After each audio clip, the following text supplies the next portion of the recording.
এখন এখন সেই AGP টাইমতে কৰিব পাৰি, শুনিছিলোঁ কৰিব বুলি, নোৱাৰিলে কৰিব। কিন্তু আজি কত যুগৰ পিছত অকল হেমন্ত বিশ্ব শৰ্মাহে পাৰি। আৰু এইটো ডেভেলপমেণ্ট আপুনি কৰিলে, যেনেকৈ মুম্বাই সদায় বদলি আছে, চি লিংক হ'ল, তাৰপিছত সাগৰৰ তলেদি ৰাস্তা হ'ল, ইয়াতো হ'ব গহপুৰ নুমলীগড়। গতিকে সেইবিলাক ডেভেলপমেণ্টৰ মানুহৰ ডেভেলপমেণ্টহে লাগিব আমাক। পিছৰ জেনেৰেশ্যনৰ যিটো সুবিধা পাব, 6 কিলোমিটাৰ দীঘল উৰণীয়া সেতু অসমত হ'ব বুলি ভাবিছিল নেকি মানুহে? 6 কিলোমিটাৰ যিটো আপোনাৰ কনজেশ্যন আছিলে, যেনেকুৱা ট্ৰেফিক, বেমাৰী এজন লৈ যাম বুলি ক'লে আপোনাৰ কিমান অসুবিধা আছিলে, এতিয়াতো সেই অসুবিধাটো মাৰ গ'ল আৰু।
কেইটামান দিন আৰু কিছুদিন পিছতেই গুৱাহাটীবাসীয়ে লাভ কৰিবলৈ সক্ষম হ'ব আৰু এখন নতুন উৰণীয়া সেতু।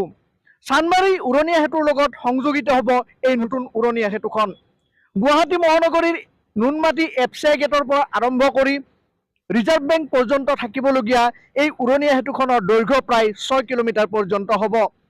অসম চৰকাৰে কেইবাশ কোটি টকা খৰচ কৰি নিৰ্মাণ কৰিবলগীয়া এই উৰণীয়া সেতুখন নিৰ্মাণ কৰাৰ অৰ্থে ইতিমধ্যে কেইবা সহস্ৰাধিক কৰ্মীয়ে দিনে নিশাই ইয়াত কাম কৰি থকা পৰিলক্ষিত হৈছে। আমাৰ 10 তাৰিখত হেণ্ডঅভাৰ দিয়াৰ কথা আছে। আমাৰ মাননীয় মুখ্যমন্ত্ৰী মহোদয়ৰ কোৱা মতে 10 তাৰিখৰ আগত আমাৰ কামখিনি সম্পন্ন কৰি দিম আৰু যিখিনি কাম বাকী আছে তাৰ আগত সম্পূৰ্ণ 10 তাৰিখত উদ্বোধনী হৈ যাব। আপোনাৰ এই গোটেই ব্ৰিজখনৰ যি খৰচ কিমান মান আছে?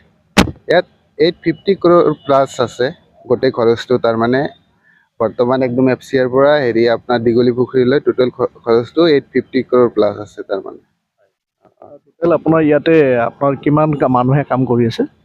ইয়াততো বহুত ইঞ্জিনিয়াৰ, ছুপাৰভাইজাৰ, লেবাৰ চেবাৰ লৈ কিনি 1000 প্লাছ মানুহে কাম কৰি আছে। তাৰমানে ড্ৰাইভাৰ চেবাৰ লৈ কিনি 1000 প্লাছ মানুহে কাম কৰি আছে। তাৰমানে আৰু ইয়াতে যিটো টেকন'লজিবিলাক কেনেকুৱা ব্যৱহাৰ কৰা হৈছে? টেকন'লজি এজপাৰ আমি কামবোৰ এজপাৰ IS কোড হিচাপে আমাৰ কিতাপত যি কয় তাৰমানে সেই হিচাপে আমাৰ এই ডাঙৰ কনচালটেণ্টিৰ ডিপাৰ্টমেণ্টৰ নিৰ্দেশ মৰ্মে আমি কামবিলাক কৰি যাই আছোঁ। আৰু চানমাৰীৰ এই উৰণীয়া সেতুখনে আজি এক নৱনিৰ্মিত ৰূপত পোৱা যাব আৰু কিছুদিন পিছত। ইতিমধ্যে এই উৰণীয়া সেতুখন নিৰ্মাণ কৰাৰ অৰ্থে দিনে নিশাই সহস্ৰাধিক কৰ্মীয়ে উঠি পৰি লাগিছে আৰু কিছুদিন পিছতে এই নতুন উৰণীয়া সেতুখনৰ এক নতুন ৰূপ পোৱা যাব। আৰু এই চাইডটো যদি আমি দেখুৱাবলৈ সক্ষম হয়, এই সাইডটো পশ্চিমৰ দিশে লগ লাগিব আৰু পশ্চিমৰ ফালে যাবলগীয়া এই দিশটো লগ লাগিব ৰিজাৰ্ভ বেংকত।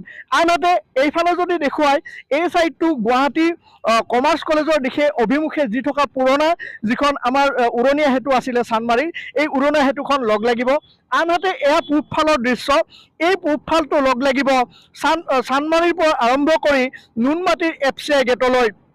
আৰু ইতিমধ্যে এই উৰণীয়া সেতুখনৰ কাম প্ৰায় সমাপ্ত হ'বলগীয়া হৈছে আৰু এই উৰণীয়া সেতুখন নিৰ্মাণ কৰাৰ পৰৱৰ্তী সময়ত মহানগৰীত সৃষ্টি হোৱা যি যান জঁট, এই যান জঁট বহু পৰিমাণে লাঘৱ হ'ব বুলি জানিব পৰা গৈছে। আৰু ইতিমধ্যে ৰাজ্য চৰকাৰে কেইবাশ কোটি টকীয়া এই উৰণীয়া সেতুখন যাতে অত্যাধুনিক প্ৰযুক্তিৰে নিৰ্মাণ কৰিব পাৰি তাৰ বাবে যৎপৰোনাস্তি চেষ্টা কৰিছে। আহি থকা দিনত এই উৰণীয়া সেতুখন নিৰ্মাণ হোৱাৰ পৰৱৰ্তী সময়ত মহানগৰীত সৃষ্টি হোৱা যান জঁটে যথেষ্ট পৰিমাণে লাঘৱ হ'ব বুলি আশা কৰা হৈছে। ভাবিব নোৱাৰে। আগতে ইয়াৰ পৰা গুৱাহাটী ক্লাবলৈ যাম বুলি ভাবিলে মানে হাত ভৰি পেটতে লুকায়। এতিয়া এটলিষ্ট সেই প্ৰব্লেমটো নাই আৰু এনেকুৱা ডেভেলপমেণ্ট আপোনাৰ এখন সেই AGP টাইমতে কৰিব পাৰি, শুনিছিলোঁ কৰিব বুলি, নোৱাৰিলে কৰিব। কিন্তু আজি কত যুগৰ পিছত অকল হেমন্ত বিশ্ব শৰ্মাহে পাৰি।